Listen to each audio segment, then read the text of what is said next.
মাধব আম পরিণাম নিরাশা। বুঝতে পারছেন তো? ভালো করে শুনবেন। তাহলে এখানে হে ঋষিগণ, আপনারা যে আমার মতো চলছেন, মমাহমেবাভিরূপ কৈবল্যাৎ, আমার রূপ কৈবল্য রূপ, মুখ্য রূপ, তথাপি ব্রহ্মবাদ নমসা ভবি তোমার হতি, তথাপি ব্রাহ্মণের বাক্যকে মিথ্যা হতে তো দিতে পারি না।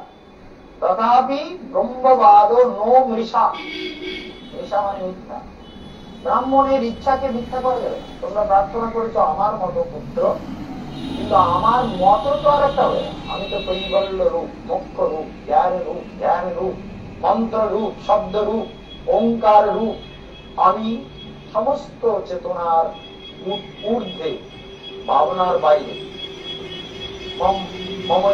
মুখম তদ্দীব দেবকুলম বলে তোমাদের বাক্য মিথ্যা হতে দেব না, তবে আমি তোমাদের বাক্যকে সত্য করবার জন্য আমার অংশে অবতীর্ণ হব। অংশে, আমি ডাইরেক্ট নিজে তো আসতে পারবো না, তবে আমি অংশে অবতীর্ণ হব তোমাদের নিমিত্ত। সেই জন্য তোমরা মনে রাখো, তোমাদের জন্য আমি অংশে অবতীর্ণ হব। ভগবান কি বললেন? তাহলে অংশে অবতীর্ণ হবেন, এটা মনে রাখবেন। ভগবান অংশে অবতীর্ণ হন, এটাই চিরসত্য। এই জন্য অংশে অবতীর্ণ হবে। এই জন্য এখানে দেখাচ্ছেন যে ভগবান বললেন যে আমি অংশে অবতীর্ণ হব। তত্রাগ্নিদ্রয় অংশকলয়া তদীয়স্যামাত্মতুল্য মনোপলবমানঃ।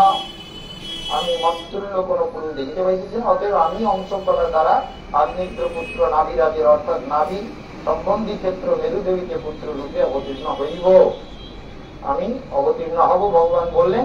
এবং বলছেন, সুখদেব বলছেন, নাভিরাজকে ভগবান সুখবাচ ইতি নিশাময়ন্ত্যা মেরুদেব্যা পতিমবিধায়ন্তর্দধে। ভগবান অন্তর্ধান করলেন, চলে গেলেন ভগবান।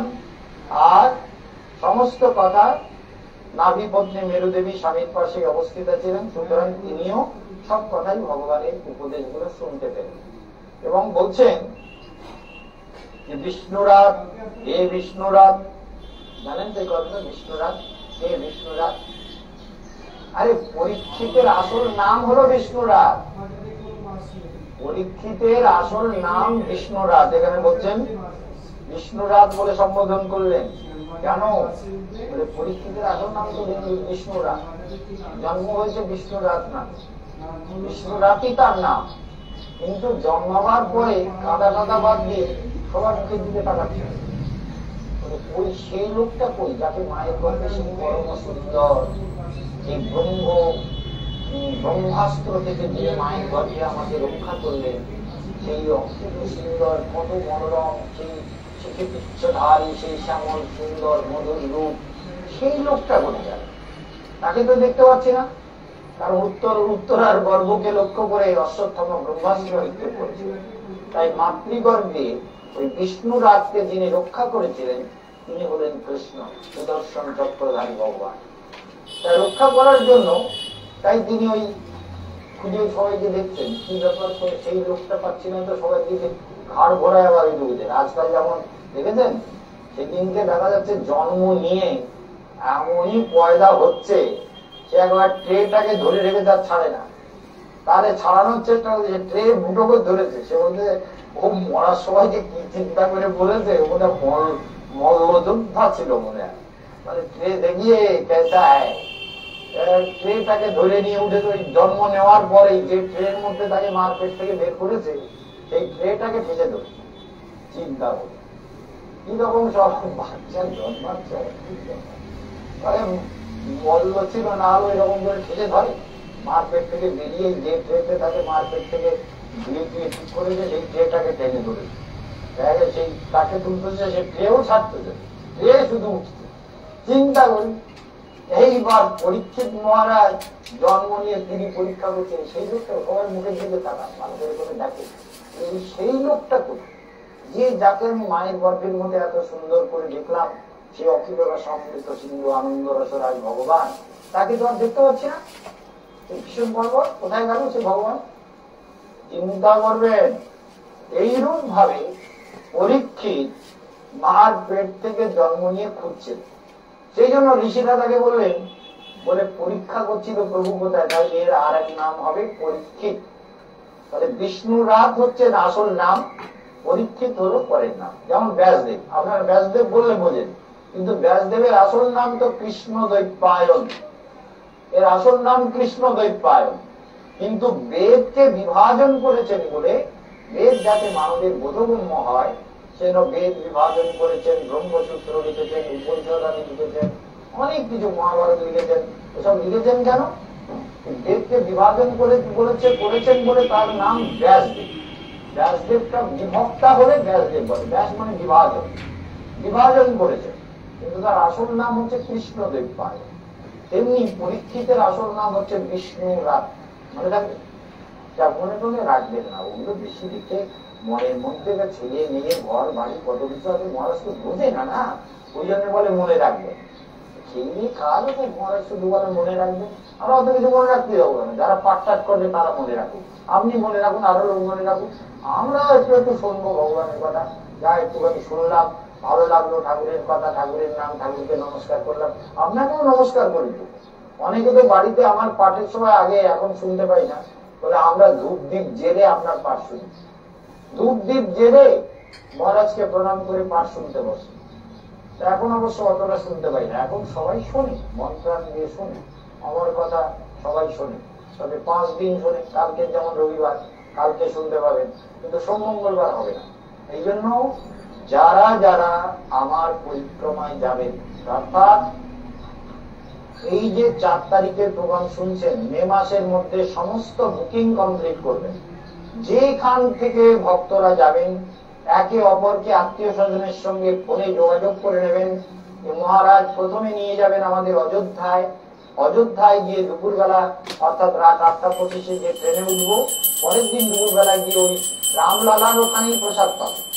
ওখানে প্রসাদের সুব্যবস্থা, স্নান করে প্রসাদ পেয়ে রামলালাকে দর্শন করবেন, রাত্রে আরতি টারতি দর্শন করবেন, করে ভোরবেলা উঠে আবার রামলালার ওখানে প্রণাম করে, সরস্বতীতে স্নান টান করে, রামলালাকে দর্শন করে প্রণাম করে, সকালে জল খাওয়ার পেয়ে, দুপুরবেলা প্রসাদ পেয়ে আবার 1:25 ট্রেনে উঠে যেতে হবে। তার আগেই 1:25 ট্রেন, ওই ট্রেন পরের দিন ভোরবেলা হরিদ্বারে পৌঁছে।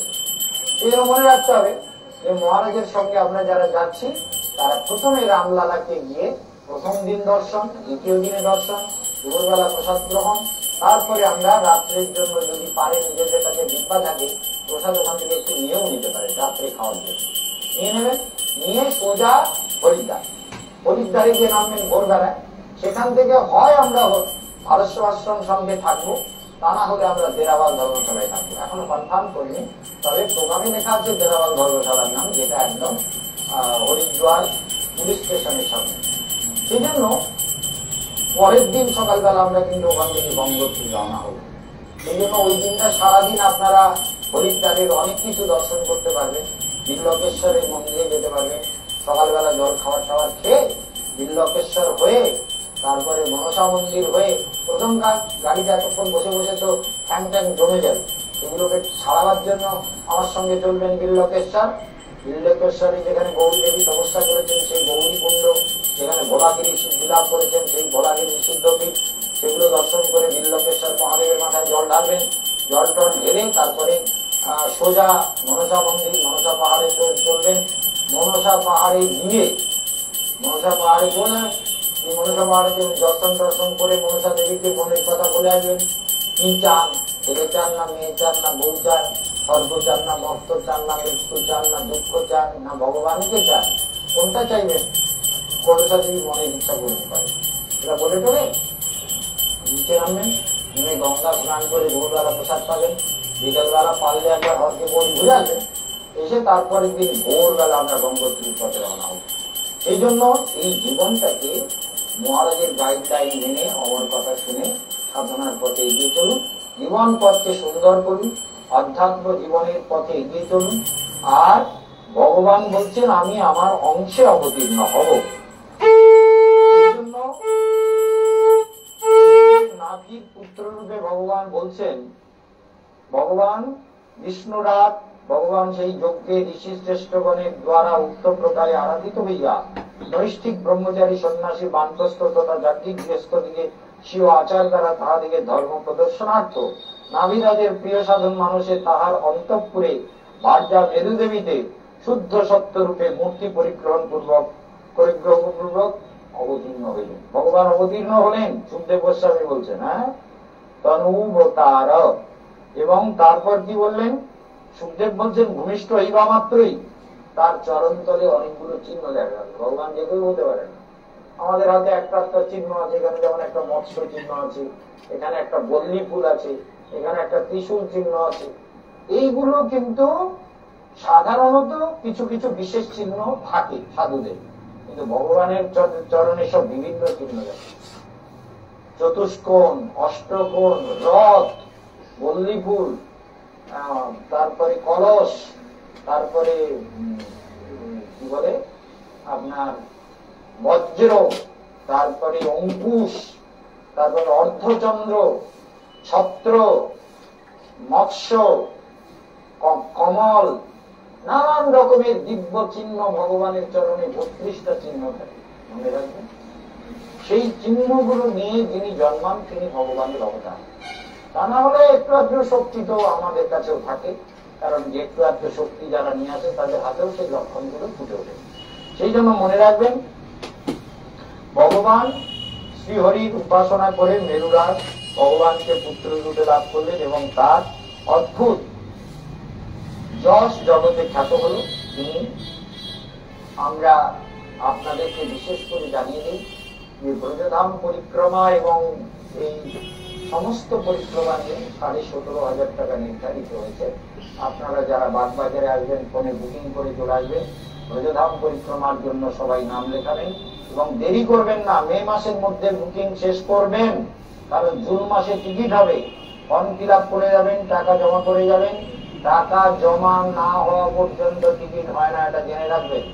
সেই জন্য 5,000 টাকা নিচে জমা দেবেন না। মে মাসের মধ্যে 5,000 টাকা নিচে জমা নেওয়া হয় না, তা মনে রাখবেন। পুরো টাকা যারা আমাদের সঙ্গে যায় তারা তো পাবে না, তারা তো আগেই টাকা দিয়ে যায়। আর আমার কাছে কখনো টাকা দিয়ে রসিদ চাইবেন না। 10 লাখ টাকা দিলেও আমি রসিদ দিই, কারণ বলুন তো আমার দরকার আছে, কারণ 10 লাখ টাকাও আমার কাছে কোনো ভ্যালু রাখে না। সেই জন্য মনে রাখবেন, সবাই ভালো থাকুন, ভাগবতের বিচার শ্রবণ করুন, প্রতিদিন আমার কথা শুনুন, জীবন পথকে সুন্দর করুন। এই জীবন ভগবানের জন্য পেয়েছেন, সেটাকে মনে রাখুন এবং সুন্দর করে চলুন, তপস্যা করুন। সবার মঙ্গল হোক। আজকের এখানে বিশ্রাম। ওম শান্তি।